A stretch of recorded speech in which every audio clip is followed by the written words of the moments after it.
ബറാഅത്തിൻ്റെ അന്ന് 3 യാസീൻ ഓതുക എന്നുള്ളത് പണ്ട് മുതലേ ചെയ്തു വരുന്ന ഒരു സംഗതിയാണ്.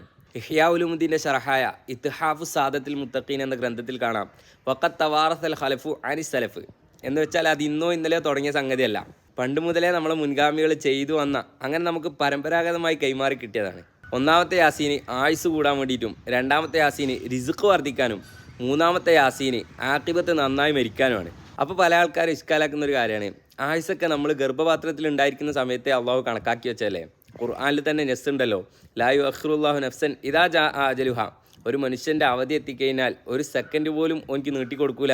ഇതിനൊക്കെ നമ്മൾ ഇമാമിയങ്ങൾ വളരെ കൃത്യമായിട്ട് മറുപടി പറഞ്ഞു വെച്ചിട്ടുണ്ട്. സ്വഹീഹ് മുസ്ലിമിലുള്ള ഒരു ഹദീസ് കാണാം, മൻ അഹബ്ബ അൻ യുബ്സത ലഹു ഫീ റിസ്ഖിഹി വയുൻസഅ ലഹു ഫീ അസരിഹി ഫൽയസിൽ റഹിമ. ആരെങ്കിലും ആയുസ് നീട്ടിക്കിട്ടണമെന്ന് ആഗ്രഹിക്കുന്നുണ്ടെങ്കിൽ ഓന് കുടുംബം എന്താ ചേർത്തുകൊള്ളട്ടെ. ഈ ഒരു ഹദീസിനെ വിശദീകരിച്ചുകൊണ്ട് ഇമാം നവവി റളിയല്ലാഹു അൻഹു ഒരുപാട് വ്യാഖ്യാനങ്ങൾ കൊണ്ടുവരുന്നുണ്ട്. എന്നിട്ട് അവസാനം പറയുന്നുണ്ട്, കൂട്ടത്തിൽ ഏറ്റവും നല്ല വ്യാഖ്യാനം ആയുസ് നീട്ടിക്കിട്ടുമെന്ന് പറഞ്ഞാൽ ആയുസ്സിൽ ബറക്കത്ത് ഉണ്ടാവുമെന്നാണ്.